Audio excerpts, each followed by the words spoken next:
Ladies and gentlemen, welcome back to Holy Plot. This is James and Jacob, and today we are talking about Doom Patrol, particularly the last half of Season 4, the final season of Doom Patrol. We got 2 episodes tonight, episodes 7 and 8, so let's get right into it. Jacob, what did you think?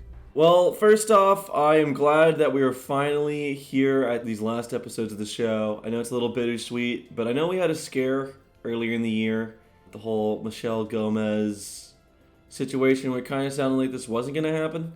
I think it was going to become part of the HBO content vault or something like that, but you guys, us included, we screamed about it. We got it to happen. So that is exciting. I don't know why they necessarily would have done that.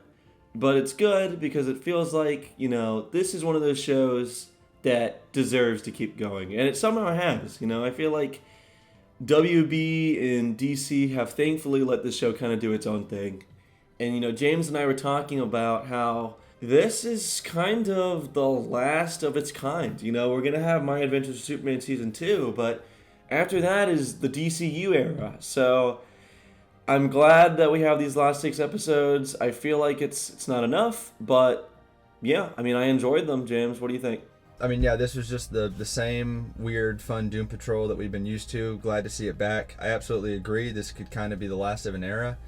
There's some good character stuff to talk about in this last one. So I'll go ahead and get right into that and start with the fact that there was a pretty big decision made by Cliff in the first episode that we got here, and just full spoilers right off the bat, which is Cliff decided to give up his longevity. He kind of just gave in to the villains, it seems like. He basically helped Immortus become real. At first when I was watching it, I was wondering if it was going to be some kind of trick, but that's kind of always been the thing about Doom Patrol, is the characters do not always follow the same beats of likability and the things that you expect characters to do. We saw that a lot with Niles. Especially Cliff. Yeah, no, and so that was huge with Cliff, and Jane is pissed, everybody's pissed at Cliff. And I haven't said it here on this channel yet, but I love Brandon Fraser, so just wanted to put that out there. I think one of the stronger things Season 4 has been doing is kind of, and the last season did this too, is having Rita at the center of the show. It's kind of just slowly been this build-up from her kind of being a passive character in Season 1, and over time, she's kind of just grown into, my opinion, she's the best character here, and she kind of feels like the heart at the middle of it. Yeah, no, she was fantastic in this episode. She was pretty much the last, truly proactive and encouraging member of the Doom Patrol who is trying to get everybody to still be superheroes, even though they're pretty down that they're getting older and they've lost their longevity. And so I thought that was nice. I agree. She's really has evolved into one of the best characters. Yeah, you said it perfectly. She kind of feels like the proactive leader of the group. And my opinion on it is, at the beginning of the show, she is quite the opposite. And now that we're here, it's pretty satisfying. And that's just kind of what I want these last 6 episodes to feel like. This kind of making the journey of these characters feel satisfying. Yeah, that's kind of how I felt with how this episode was paced and written. It wasn't quite breakneck, super plot-based.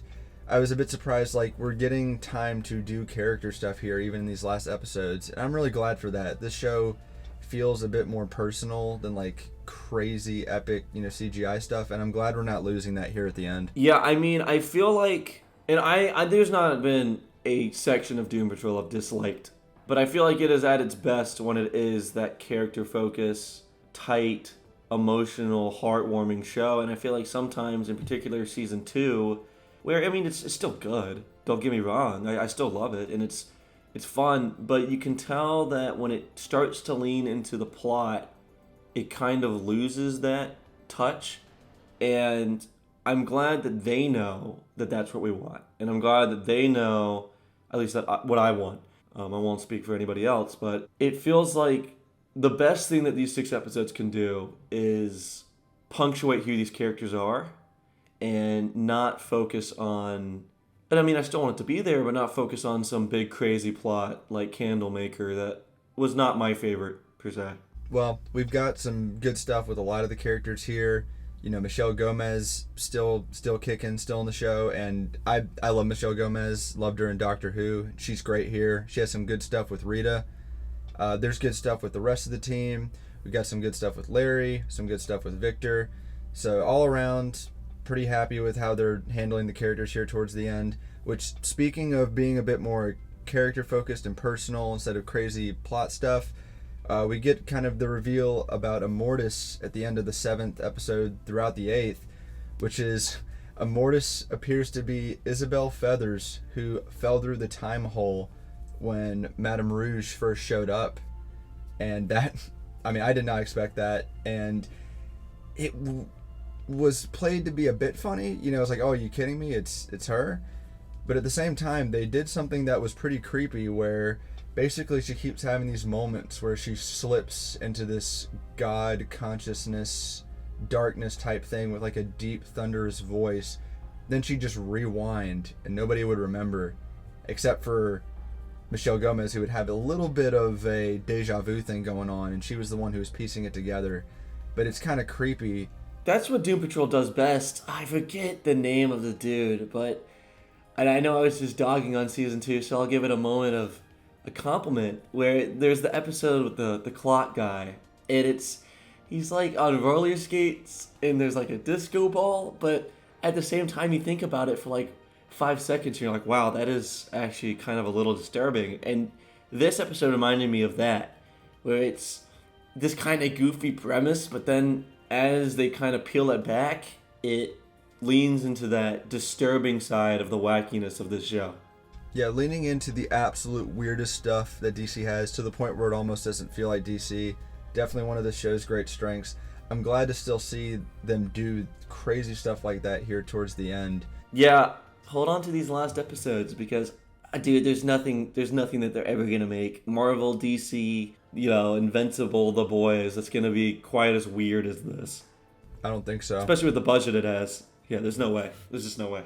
Yeah, and as far as where I want it to go, I mean, not only do I think it'd be hard to predict how this show might end, but I don't even know if I want to. I want it to be unpredictable at the end. I just want the characters to all have their time and all have their due, and me not feel like anyone was left behind. Absolutely. Well, we'll have to keep watching and find out. There's not that many episodes left, and if you guys want to see us talk more about Doom Patrol as it wraps up, be sure to like, comment, subscribe, and we'll keep it going if people are interested. All right, thank you guys so much for listening, and have a good one.